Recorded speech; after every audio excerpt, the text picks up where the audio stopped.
Welcome to another episode of Tell Me Another, a podcast dedicated to telling great stories from the past. Stories of genius and folly, compassion and cruelty. Instead of sitting around a campfire telling stories of our ancestors, we're coming to you from the History Department of the U.S. Naval Academy, located in Annapolis, Maryland. We're coming with stories to tell, and we hope you'll listen. With us in the studio today are Dr. Lorraine Patterson, Professor Ernie Tucker, and Associate Professor Thomas Burgess, who will be relating the marvelous story of a Zanzibari revolutionary who traveled the world in search of Marxist wisdom and then returned home to become one of the most powerful men of his time and place. Ali Sultan Issa lived a very full life, full of contradictions. Part dedicated revolutionary, part playboy, part opportunist. Issa's life story tells us a lot about how the Cold War was truly a global conflict, shaping the lives of people around the world, even in a Muslim island chain off the coast of Africa called Zanzibar. It's also an amazing story in its own right, as told to me by Issa himself over hundreds of hours of interviews, often with the warm and mild waters of the Indian Ocean lapping in the distance. Though there's something in Issa's story to offend nearly everyone, it nevertheless is highly valuable for what it reveals about a revolutionary era in world history. Born in 1932, Issa grew up in Zanzibar town, one of the most cosmopolitan places in the world at the time, where Africans mixed with Arabs, Indians, Persians, and British colonial officials. As an Arab boy in colonial schools, Issa was small in stature but highly assertive, reckless, and rebellious. He developed an insatiable desire to travel, especially to the UK, to find out how such a small island managed to rule so much of the world. Setting out at the age of 19, he went first to India, where the poverty of Bombay and Calcutta appalled him. Eventually, he found work on a ship bound for Mozambique, then Morocco, and then South Africa. Jumping ship in Cape Town, he pretended to be a colored South African in order to get work as a waiter. In Cape Town, he learned to dance the jitterbug and sing Frank Sinatra and Nat King Cole songs. He stayed with a domestic servant named Sophia, whom he married and impregnated, but then abandoned when he stowed away on a ship headed for Zanzibar. After a stint working on the docks of Dar es Salaam, Issa made another attempt to travel to the UK, yet all he could afford was a deck passenger ticket to India, which meant he slept on the deck and begged for food from other passengers.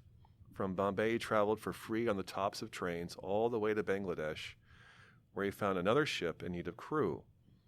They took a load of scrap metal to Japan, where Issa tried and failed to enlist in the American Army fighting in Korea at the time. Crossing the Pacific, Issa quarreled with his Greek ship captain and then jumped ship in Vancouver, Canada. After a couple of months, Issa eventually found work on another ship headed to the UK.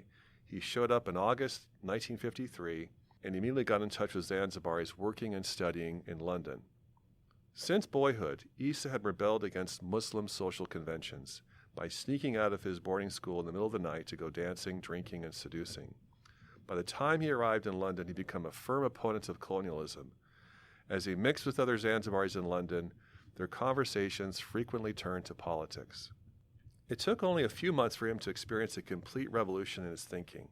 Though only recently he tried to enlist in the American Army fighting communism in Korea, on May Day, 1954, Issa joined the British Communist Party, which was the only party wanting to grant immediate independence to the colonies. After finishing a shift as a dishwasher, Issa attended party meetings and seminars. He read widely and even sat in for free on evening courses at the University of London. He became rather skillful at class analysis. In the summers, though, he would sign up for work on ships that took him to West Africa, Latin America, and even Norfolk, Virginia. Because of the color of his skin, he was told in Norfolk to separate from his white sailor friends and walk on the other side of the street. As a seaman and dishwasher, Issa saved up enough money by 1957 to pay for his own way to Moscow, where he attended an international youth festival. Thousands of young people from all over the world came to the Russian city to celebrate the supposedly miraculous achievements of the Soviet system. As an official delegate representing Zanzibar, Issa was driven in his own car into a football stadium full of tens of thousands of Russians. He shouted out, "Long live the friendship of the people of Russia and the people of Zanzibar." He was so loud that later that day, Soviet Premier Nikita Khrushchev, probably the second most powerful man in the world, invited him to attend an official ball and even danced with Madame Furtseva, a female member of the Politburo. The real highlight of his Moscow visit, though, was seeing a performance of Swan Lake at the Bolshoi Theater. He was so mesmerized by the Tchaikovsky ballet that a few years later he named his daughter Raisa after the Russian dancer Raisa Struchkova. I wonder if you could tell us a little bit about Ali Sultan's background and how he really fit into where he was from Zanzibar, sort of who he was and how can you situate him? Yeah, that's a great question. He, on one side, came from fairly distinguished ancestors. One of his grandmothers was the wife of a former sultan. And also in his family tree was a noted Muslim judge and cleric and scholar. But his own mother was actually unstable, you might say, in relationships with men and went through several marriages and divorces. And so they moved around quite a bit around Zanzibar town in different neighborhoods, both African and Arab, usually mixed with people from all walks of life. And he credited that experience with his sort of willingness to sort of see beyond racial or ethnic barriers and see people as who they are rather than members of a particular racial community, say. He also spent time in Pemba, the northern, more rural island of the Zanzibar island chain. So he kind of had his foot on both islands and could speak from experience from both. How interesting. And this question I have for you follows on from Ernie's question to you. I mean, it's a remarkable story. He's a world traveler already in his 20s. He's traveled so much. So does this make him unique for his time and place or not? Well, yes and no. In one way, it does, in the sense that he was going so far afield. He was probably the first Zanzibari to ever set foot in Moscow, for example. And one of the very first to go to China, North Vietnam, places like Prague, East Berlin, and so forth. So his contacts in the north were very unusual, but part of a wave of Zanzibaris at the time who were also seeking scholarships and opportunities to travel abroad in the 1950s and 60s. But he was one of the very first of that generation to do so. But I should also point out that Zanzibar has historically been a very cosmopolitan place. Within the Indian Ocean, it's very common for Zanzibaris to travel from East Africa to Arabia to India, even further afield. But I guess Issa was unique because he went even further afield than that.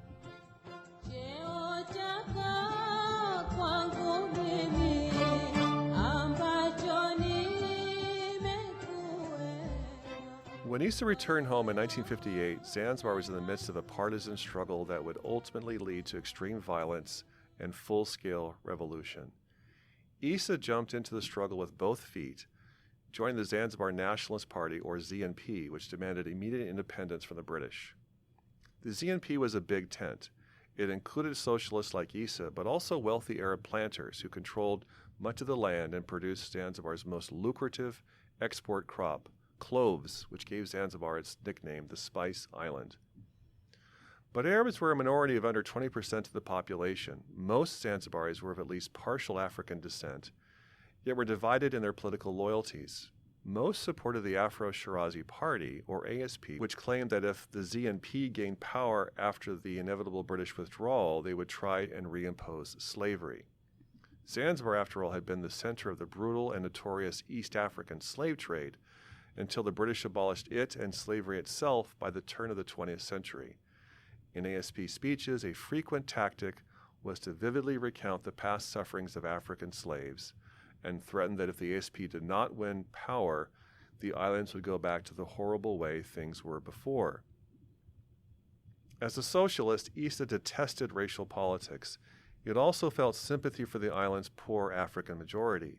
He quickly rose through the ranks of the ZNP and was eventually appointed the party's representative in Cairo. There, he made many contacts with officials from the Eastern Bloc who paid for his travels to Cuba, East Germany, China, North Vietnam, and other socialist countries. He met many of the most famous men of his generation, including Ho Chi Minh, Fidel Castro, Che Guevara, and Kwame Nkrumah. He became convinced that Maoist China represented the best model for Zanzibar's future development. The Chinese wanted world revolution, whereas the Soviets, under Khrushchev, were aiming for peaceful coexistence with the capitalist West. And like so many other visitors to China, Issa was deeply impressed by the high levels of discipline, which he wanted to also impose on Zanzibar. By this time, Issa was also a married man. His wife, a political activist, gave birth to 4 children. They named their first daughter after a Russian ballerina, the second after Mao Zedong, and the third after Fidel Castro. They named their son Stalin. Years later, as an adult, Stalin changed his name to Sultan. By 1963, it was clear the ZNP had a very real chance of winning another election and inheriting power from the British. Yet a split emerged between socialists like Issa and the conservative mainstream of the party. Issa had done his part to encourage socialism by providing dozens of scholarships to young party members to go and study in places like China and Eastern Europe. More often than not, they came back to Zanzibar radicalized by the experience. In mid-63, the socialists left the ZNP to form the Umma party. In Swahili, Umma can mean the people or the masses. Their desertion did not have any quick impact on Zanzibari politics. However, the ZNP narrowly won the elections of that year and went on to inherit power from the British in December. By that time, Issa escaped illegally from Zanzibar in the middle of the night, traveling by boat to the mainland, from where he got on a plane to join his family in China. Thus, Issa was away from Zanzibar when the ASP mounted a nighttime assault on the government's armories, capturing a mountain of weapons and forcing the ZNP ministers to surrender within a few hours. The last Sultan of Zanzibar, who represented an Arab family dynasty that had conquered the islands in the 19th century and profited greatly from the slave trade, got on his yacht and fled into exile, never to return.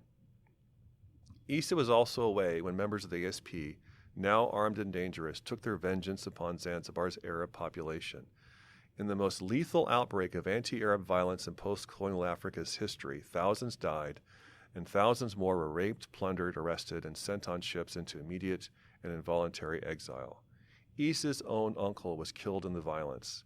Nevertheless, when Issa in China heard the news of the revolution, he was ecstatic and made plans to return home. Absolutely fascinating story already. Can you talk a little bit about the transition for Issa between the ZNP and the Umma party, and how that, and obviously he was away for a good part of that, but maybe explore in a little more detail how that occurred. Yeah, that's a great question, Ernie. And keep in mind that Issa was not the only socialist in Zanzibar. There were a number of others, and they basically felt that the ZNP was becoming too conservative for them and that they should go ahead and form their own party that would be overtly socialist rather than part of some sort of big tent operation. They knew they couldn't win elections. They knew that they were a minority party, but they had in mind the idea of a Leninist vanguard party. Though small, they would be influential through their control of newspapers and trade unions and gradually shift the conversation towards socialism somehow. And they became actually closely allied with the ASP in the last months before the revolution. So when the ASP did seize power, they asked the Umma members like Issa to join with them in a ruling coalition. So, Thomas, do you think that Issa was truly an ideologue, or was he just in love with the personalities and possibilities of revolution and change in the worlds through which he moved? Yeah, that's a great question. I mean, he lived at a time when the assumption is that so-called backward societies would modernize somehow, and this kind of ideas and high hopes and expectations, crisscrossed the whole world. And so he typically thought in those terms: backwardness versus advanced societies, and he saw socialism as the way to advance in the ranks of nations and to shed their so-called backwardness. He believed that socialism was scientific, whereas everything else was less so. Socialism was rational and enlightened and the wave of the future. And a lot of people felt that way at the time. And so he was very much, first and foremost, a person who wanted to change the world in which he lived and felt socialism was the way forward. And he was willing to even stop at nothing. I mean, he expressed no scruples. He named his son after Stalin, for example, and he told me personally that had he been in Stalin's position, would have done the exact same thing, massacre millions of people along the way, but to achieve his objectives of modernization. So somewhat ruthless, at least in theory. He never actually in real life was quite that ruthless. So this business with Issa, was it all just talk that he was a very great proponent of ruthlessness, or did he actually carry out that level of intensity? Well, there's some ruthlessness in what he did, but it wasn't rising to the level of Stalin or other people we could mention. But he was very much carried away with the romance of revolution. The idea of it was, I think he found intoxicating. And he really wanted to, just turn Zanzibar upside down completely, and felt that he and his cohort, his socialist network, had all the answers, as people like Che Guevara did at that time and Fidel Castro.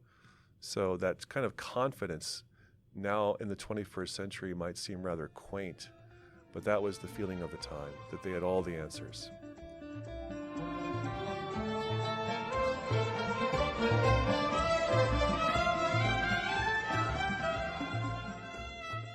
While chaotic, the revolution gave Issa an opportunity to serve in the new government, desperately in need of help from anyone with some degree of education.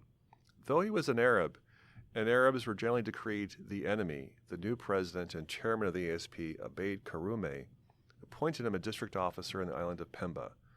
There, in order to impose some semblance of order out of chaos, he commanded petty offenders to be flogged in the town square. But after only 2 months, he was transferred to London on a diplomatic assignment. There he met and fell in love with Maria, an English woman in her 20s. They went out drinking and dancing and then traveled to Paris together. After returning to Zanzibar, Issa convinced her to visit and to continue the affair. On her second trip, she finally consented to marriage, though he was married already and with 5 kids in all. Maria converted to Islam and became his second wife. Issa then divorced his first and found work for her in China as a translator, where she went to live with most of his children. Issa's star was meanwhile rising within the revolutionary firmament.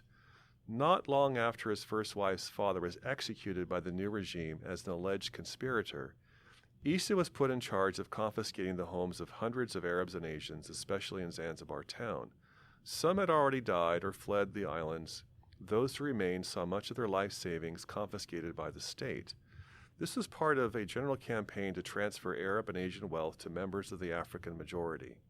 The state also seized Arab and Asian-owned clove and coconut plantations without compensation and transferred them to Africans in 3-acre plots. In 1965, Issa was appointed Minister of Education and soon imposed a racial quota system in the schools. In the interest of equity, Africans were given about 85% of the seats in secondary schools. Issa was also committed to spreading literacy and building new schools. He had some success in this regard, though due to a shortage of qualified teachers, low teacher salaries, and overcrowded classrooms, the quality of instruction declined. Meanwhile, he and Maria had 3 children and built their dream house on the beach south of Zanzibar town with 3 stories, 7 bedrooms, 2 kitchens, a study, a bar, and servants' quarters. His salary as a minister was more than 10 times that of a teacher. Plus, he was given 12 acres of land in the countryside, an official car and driver. He had the power to arrest anyone who displeased him and not politically connected. Life was good, but not for ordinary islanders who suffered from chronic scarcities of food and basic essentials like clothing and soap, who were forced to work for free on the government's public work projects and who feared arrest for saying anything critical of the government. Yet, in a time of widespread hunger, Issa could smuggle anything he wanted from the mainland or purchase it at a special shop set aside for the ruling elite. Life was especially hard for Arabs and Indians, who were exposed to intense racial discrimination. They were stripped of their jobs and had their properties taken. Their businesses were shut down. The regime passed a law that made it illegal for a young woman to turn down a marriage proposal unless the man had cholera, leprosy, or a criminal record. This was to ensure that big shots in the regime who wanted to marry young Arab and Asian women would not be refused. As a result, many families married their daughters off at a very young age, or they fled the islands at night by dhow or canoe. In total, about 3/4 of the combined Arab and Indian populations either died in the revolution or fled in the years that followed. As the years passed, Issa became more disillusioned with the revolution. He watched as the regime put the people on rations of rice, sugar, and flour. As Minister of Health, he watched as President Karume stopped funding efforts to eradicate malaria, causing deaths by the disease to skyrocket. And Issa watched as several ministers who offended Karume were removed from their posts and executed. As one of the very few Arabs serving an African nationalist regime, he felt especially vulnerable, and so he kept quiet and said nothing. Very, very exciting chapter there. I wonder if you could talk a little bit more about his first wife. We left her off sort of going to China, and I'd be curious to hear more about her. Yeah, unfortunately, I've not been able to interview his first wife. I've interviewed two of his wives in total, but not the first. But she went off to China, and there experienced the Cultural Revolution in the late 60s. And things were so bad that she had to leave there for the Middle East, and her daughters were sent for a period of time actually to the UK where schools were better. But she herself resettled in Oman and the Gulf and started a new life there. I don't think she ever remarried, but she lived quite a life there for a while. Very unique for a young Zanzibari woman because she would often accompany Ali Sultan Issa on his travels, to North Vietnam and Eastern Europe and so forth. So she saw the world in a way that few people had of her time and place. Yeah, that is very interesting. I was wondering, well, what I found kind of amazing is that as an Arab, Issa was able to serve such a racially purist African regime. And what in his character, maybe his mercurial nature, made that possible, do you think, such a role? Yeah, that's a great question. I guess I should point out that despite the initial violence of the revolution, which was very much anti-Arab, the new regime, when it first came to power, was trying to adopt a policy of color blindness and trying to sort of ease racial tensions and reach out to Arabs and Asians saying, we've got your back, basically, and we're not going to further persecute you. And so for the first 2 years, that was basically the norm for most Arabs and Asians. Their lives were secure, their properties were not, but their lives were generally secure. And then things got worse as time went on, so that then by 1966 and 67, that's when you see a mass exodus of those who did remain, especially on Zanzibar Island, not so much Pemba. So the Ummah socialists, of which Issa was one, initially influenced the regime to kind of like put race aside. And there was some hope that the regime would actually, rise above racial politics. And I think Issa shared that hope, but ultimately, like many others, he was disillusioned and saw the depredations wrought upon minority communities. So was he mercurial? Yes. Was he an opportunist? Absolutely. But there was also this genuine hope that the regime might actually transcend racial politics, at least for a while. Can you talk a little bit about what's happening in this period with the formation of Tanzania? Because this is a new development and basically how Issa's life fitted into that new dynamic. That's a great story because for a while there, British and American observers were convinced Zanzibar was becoming the Cuba of East Africa, sort of a poisonous contagion of communism that would spread across the region. And because of the concentration of communists like Issa, but also several others I could mention, so there was an assumption that early on they would actually seize power, the socialists. And so they encouraged Nyerere, in particular, the president of neighboring Tanganyika on the mainland, to try and forge some sort of federation between the mainland of Tanganyika and the islands of Zanzibar to sort of neutralize the Marxist threat in the region. And Nyerere cooperated somewhat. Initially, he made overtures along these lines because he himself was worried about the East Africa becoming embroiled in Cold War conflicts. He wanted to keep them as far away from him as possible. Finally, in April, he decided to act rather definitively by threatening Karume that if there was no federation of the two territories, then he would withdraw his police forces from Zanzibar, which were the only security forces keeping him in power and some sort of security for the new incipient state. So that threat seemed to have convinced Karume to form a federation. So from that agreement comes the United Republic of Tanzania. And the word Tanzania is just an amalgamation of two words, Tanganyika and Zanzibar. They just combined to form the new word Tanzania.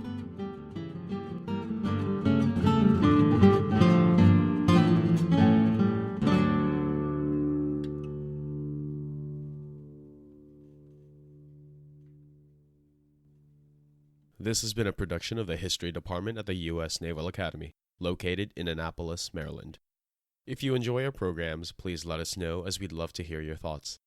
You can reach us on Twitter and Instagram at USNA History, and our email is historyproductions-group@usna.edu. For more information about the History Department at the Naval Academy, please visit usna.edu/history.